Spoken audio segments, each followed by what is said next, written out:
여러분 안녕하세요. 말씀과 하루 이번 주는 사사기와 룻기를 우리가 통독하게 됩니다. 사사기에서 이 사사라는 말은 히브리어로 쇼프팀이라고 합니다. 이 뜻은 재판관들이란 뜻인데요.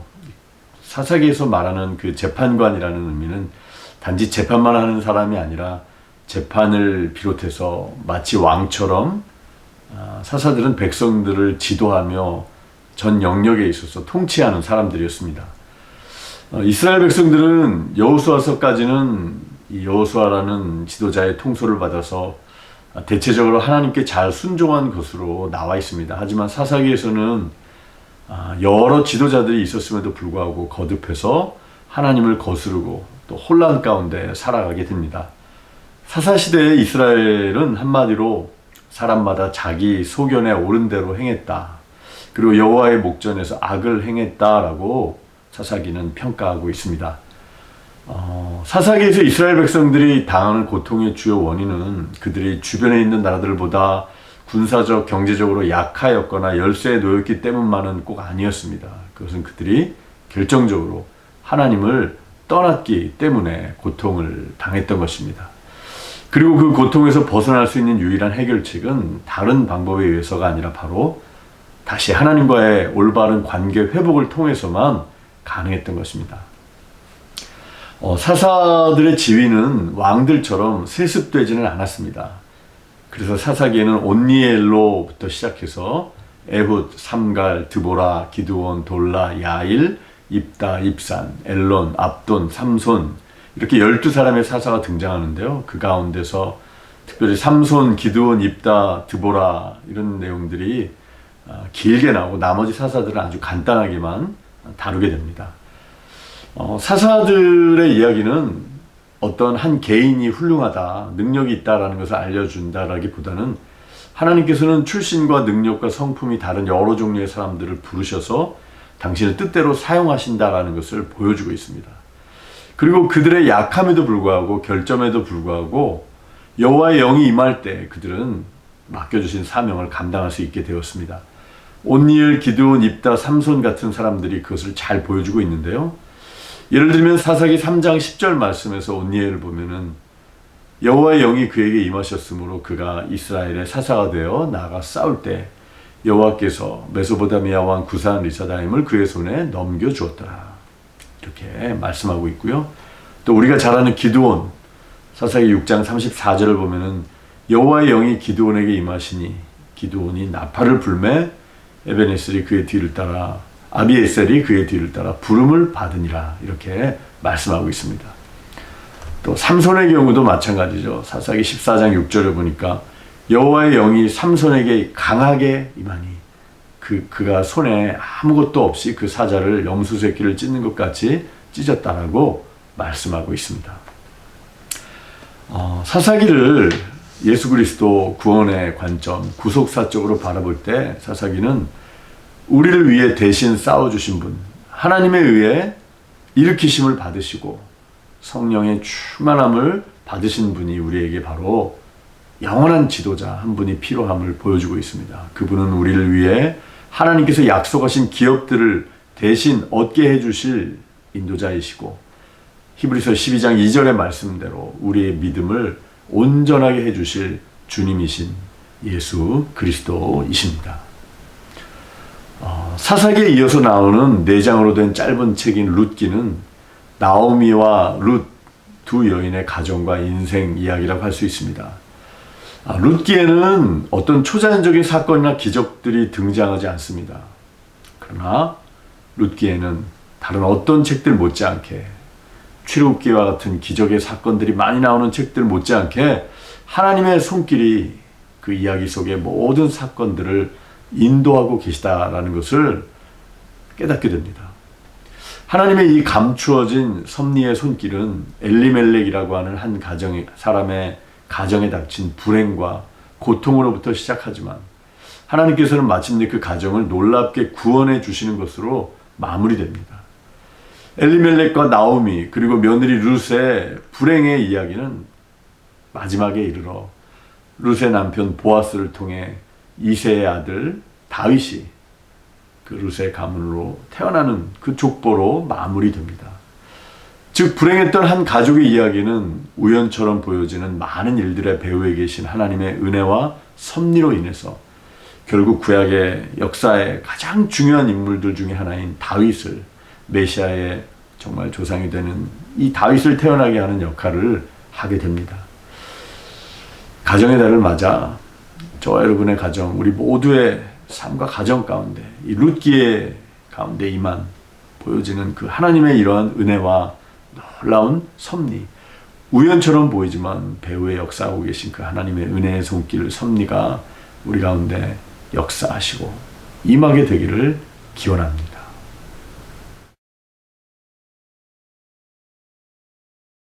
사사기. 기억해봅시다. 여호수아는 이스라엘 지파들을 약속의 땅으로 인도한 후 율법의 명령에 순종함으로 하나님과의 언약에 신실할 것을 요구했습니다. 그러면 열방의 하나님이 어떤 분이신지 보여줄 수 있기 때문이죠. 그러나 사사기는 여호수아 사후 완전히 실패한 이스라엘에 대한 이야기입니다. 이 책의 이름은 당시 이스라엘의 지도자의 유형에서 유래합니다.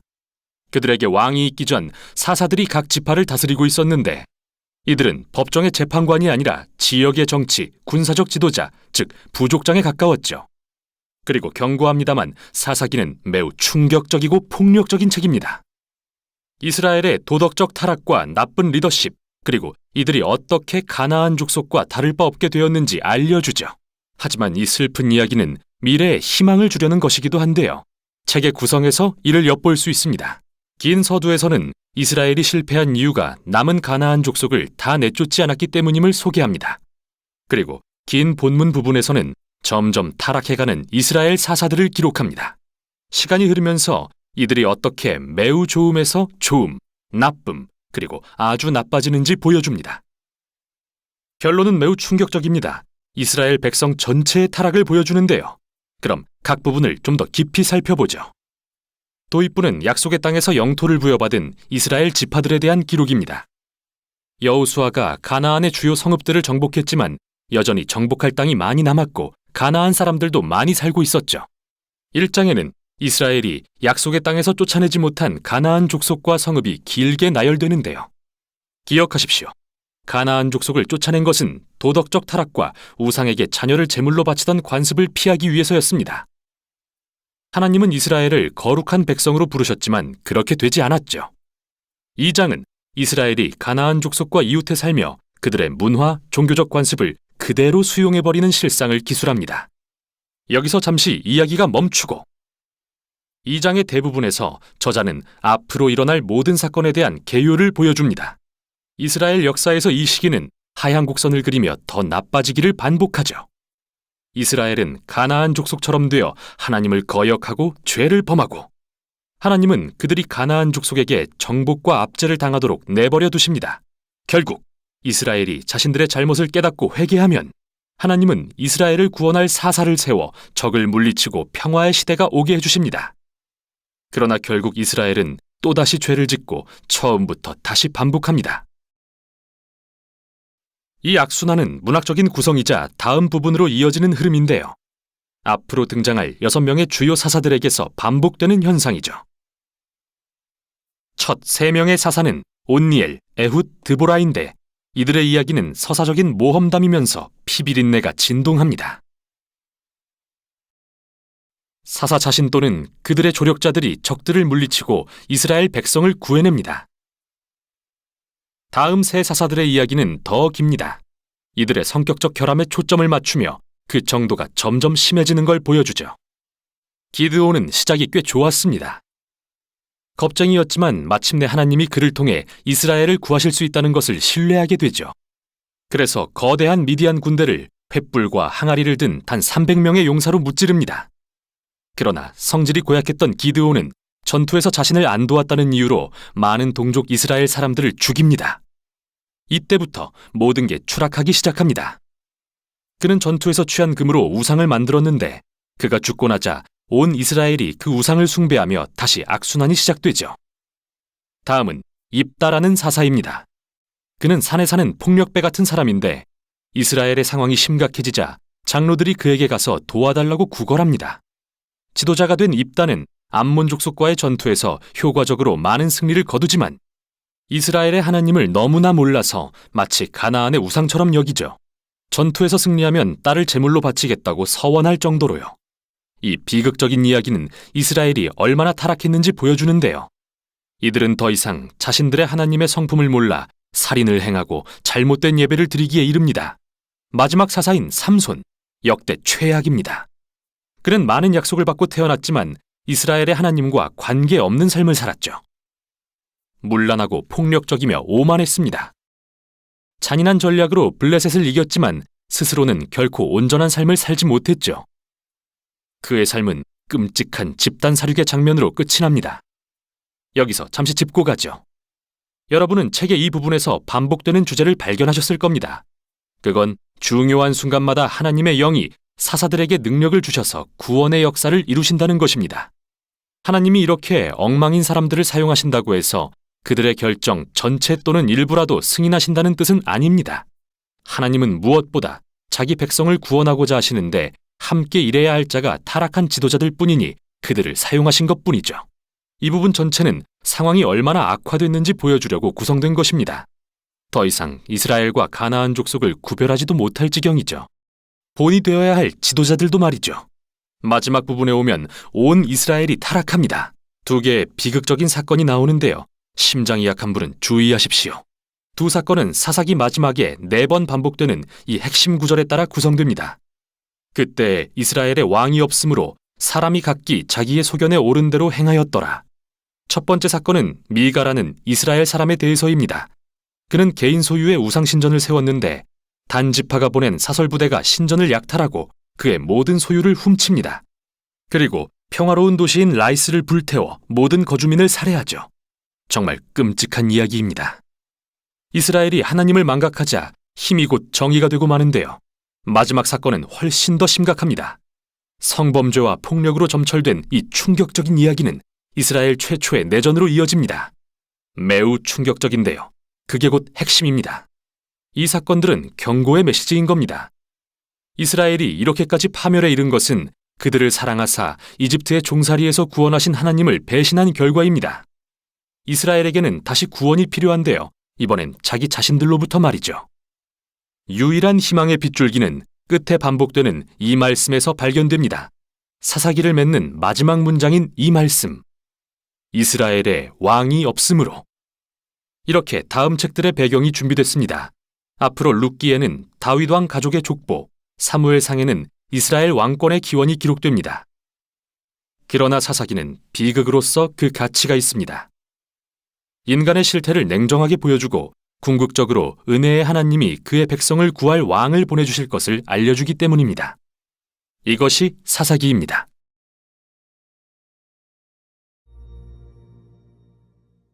룻기. 룻기는 뛰어난 신학작품으로서 하나님께서 우리의 일상에서 일어나는 기쁨과 고난에 어떻게 관여하시는지 보여주는 책이죠. 이 책에 나오는 3명의 주요 인물은 과부 나오미, 모압 여인 룻, 이스라엘 농부 보아스입니다. 그들의 이야기는 4장에 걸쳐 아름답게 구성되어 있는데요. 어떤 이야기인지 펼쳐보죠. 1장은 사사들이 치리하던 시대에 라는 말로 시작하는데요. 사사기에서 봤던 매우 어둡고 힘든 시기가 떠오릅니다. 이때 기근으로 힘들어하던 한 이스라엘 가정이 베들레헴을 떠납니다. 그들은 음식을 찾아 이스라엘의 오랜 원수인 모압 땅으로 이주하죠. 그런데 거기서 아버지가 죽고 맙니다. 두 아들이 모압 여인인 룻과 오르바와 결혼했지만 두 아들 역시 죽고 맙니다. 이제 남은 사람은 오직 나오미와 그녀의 두 며느리뿐이죠. 더 이상 모압에 남을 이유가 없어진 나오미는 두 며느리에게 자신은 고향으로 돌아가겠다고 말합니다. 그러나 나오미는 이방인 과부로서 이스라엘에 사는 게 얼마나 힘든지 알기에 그들에게 모압에 남으라고 강권하죠. 이에 오르바는 그렇게 하지만 룻은 나오미에게 놀랄 만한 신실함을 보입니다. 어머니가 가시는 곳에 저도 갈게요. 어머니의 백성이 제 백성이 되고 어머니의 하나님이 제 하나님이 되실 거예요. 결국 두 사람은 이스라엘로 함께 돌아오고 1장은 나오미가 자기 이름을 마라, 즉 히브리어로 쓰다라는 말로 바꾸며 자신의 비극적 운명을 슬퍼하는 걸로 끝이 납니다. 이 장은 나오미와 룻이 어디서 먹을 것을 구할지 논의하는 장면으로 시작하는데요. 마침 그때는 보리 추수 시기였습니다. 식량을 찾아 나선 룻이 마침 이삭을 줍게 된 곳은 보아스라는 남자의 밭이었는데 그는 마침 나오미의 친척이었습니다. 보아스는 고매한 사람이었고 이미 룻에 대해 알고 있었죠. 룻의 이야기를 더 알게 된 보아스는 그녀에게 놀라울 정도로 관용을 베푸는데요. 이방인이자 이민자인 룻이 자기 밭에서 이삭을 줍도록 특별한 배려를 해줍니다.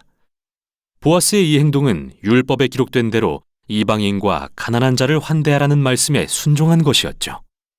보아스는 나오미에 대한 룻의 신실함에 매우 감명을 받아 하나님께 그녀의 담대함을 넉넉히 갚아주시라고 기도합니다. 룻이 돌아와서 나오미에게 보아스를 만났다고 말하자 그녀는 신이 나서 보아스가 그들 가문에 기업을 물을 자라고 알려줍니다. 여기서 기업을 물을 자란 이스라엘에서 어떤 남자가 아내, 자녀 또는 땅을 남기고 죽었을 때 친족이 그 과부와 결혼하고 땅을 차지하여 가문을 지킬 책임을 지는 관습이었습니다. 나오미는 자기 가족에게 아직은 미래가 있을 수도 있겠다는 소망을 품기 시작합니다. 3장은 나오미와 룻이 보아스에게 자신들의 상황을 알리고자 계획을 세우며 시작됩니다. 룻은 이제 슬픈 과부의 옷을 벗고 자신이 결혼할 수 있다는 신호를 보내려 합니다. 룻은 보아스를 만나러 그날 밤 타작마당으로 갑니다. 그녀가 다가가자 놀라서 잠을 깬 보아스에게 룻은 자기 의사를 분명히 전달합니다. 나오미 가족의 기업을 물으고 자기랑 결혼해 줄 수 있는지 묻죠. 보아스는 나오미와 그 가족에 대한 룻의 신실함에 또 한 번 감탄하면서 룻을 현숙한 여인이라고 부르는데 이 말은 잠언 31장에 나오는 표현과 같습니다. 보아스는 룻에게 내일까지 기다리라고 하는데 이는 성읍 장로들 앞에서 합법적으로 룻과 나오미를 구제하기 위해서였죠. 3장은 룻이 나오미에게 돌아가 일어난 일들을 말하며 함께 놀라워하며 끝납니다. 4장은 룻기의 대단원입니다. 마지막 순간 보아스는 나오미에게 자신보다 더 가까운 친족이 있다는 것을 알게 됐는데 실제로 그는 이 가문의 기업을 물을 우선권이 있는 사람이었죠. 그러나 막판에 이 사람은 모압 여인인 룻과 결혼해야 한다는 것을 알고 이를 거절합니다. 하지만 보아스는 룻의 참모습을 알기에 나오미 가문의 소유를 승계하고 룻과 결혼합니다. 마치 처음에 룻이 나오미의 가문에 신실했듯이 이제 보아스도 그들에게 신실함을 보여줍니다. 이야기가 결론에 이르자 1장의 모든 비극이 반전됩니다. 남편과 두 아들의 죽음이 바뀌어 룻이 재혼하여 새로운 아들을 낳아 나오미는 기쁨을 회복하죠. 이 같은 서두와 결론의 대칭 구조는 더더욱 놀라운데요. 서두에서는 비극에도 불구하고 룻이 신실한 행동을 보여주었다면 결말에서는 보아스가 신실한 행동으로 이 가문의 온전한 회복을 이루고 있는 것입니다. 이러한 대칭 구조는 2, 3장의 구조에도 뚜렷이 드러나는데요. 각 장은 나오미와 룻이 그들의 미래를 위해 계획을 세우며 시작합니다. 그 후 룻과 보아스는 섭리에 따라 만나고 마침내 나오미와 룻은 모든 일어난 일들을 기뻐하며 마무리됩니다. 아름답게 구성된 이 이야기 속에 정말 궁금한 점이 하나 있는데요. 그건 바로 하나님에 대한 언급이 거의 없다는 겁니다. 물론 등장인물들이 하나님에 대해 가끔 말하긴 하지만 룻기의 저자는 한 번도 하나님이 하시는 일을 직접 언급하지 않죠. 이게 바로 탁월한 점입니다. 하나님의 섭리가 모든 장면 뒤에서 인물들의 상황과 선택을 통해 이야기를 엮어가는 걸 보여주기 때문이죠. 나오미는 자신의 비극이 하나님의 심판이라고 생각했지만 진정한 하나님의 계획은 나오미와 그 가문을 회복시키는 일이었던 것입니다. 하나님은 룻의 담대함과 신실함을 통해 나오미의 삶을 치유하시고 그뿐 아니라 현명한 농부인 보아스의 관대함과 신실함도 사용하십니다. 하나님은 그의 선행과 룻의 담대함을 통해 나오미와 그 가문을 구원하신 것이죠. 이처럼 룻기는 하나님의 목적과 뜻, 그리고 사람의 결정과 뜻이 어떻게 상호작용하는지 탁월하게 보여줍니다. 하나님은 신실하게 순종하는 자기 백성을 통해 온 세상의 구원을 이루어 가시는 거죠. 이제 이야기의 진짜 결론입니다. 룻기는 한 족보로 마무리되는데 이는 보아스와 룻의 아들 오벳이 다윗 왕의 할아버지가 됨을 알려줍니다. 다윗으로부터 오실 메시아의 족보인 거죠.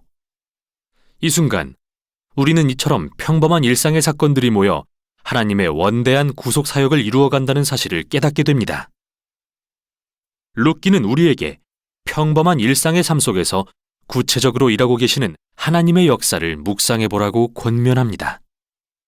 이게 바로 룻기가 전하는 내용입니다.